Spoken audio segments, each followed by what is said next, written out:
My people, you have really got to get to a point, and I'm at that point now, that if it hurts people to see you praising God, even though you are in a wilderness season yourself, you struggling with stuff too. You going through stuff too. You don't have a lot of the things that you used to have, because everything you got was you accumulated outside of God. It was in vain.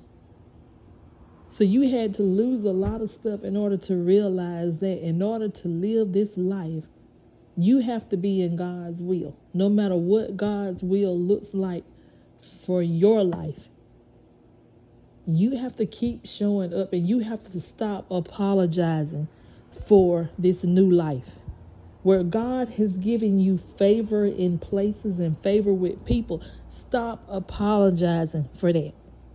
What God is doing in your life and how you are showing up, living your life out loud when you're not even saying anything.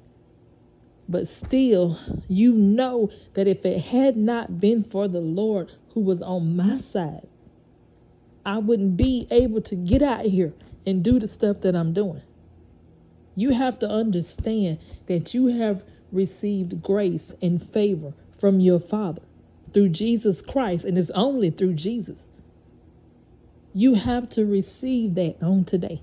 Stop apologizing for wanting to live a prosperous life, because God has given you that.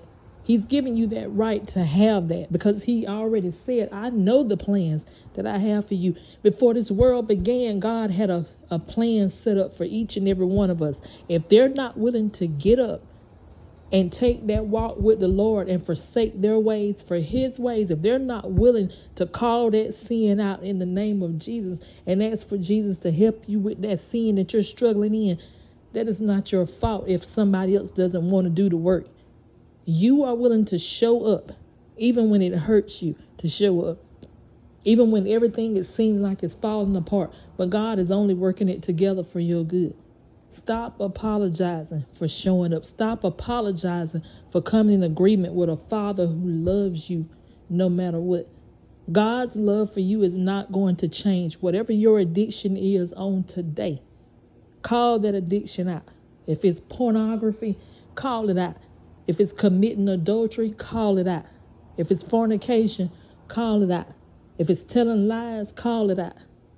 If it's manipulation, gossiping, call those sins out and ask the Lord to help you. That's how you get set free. Admit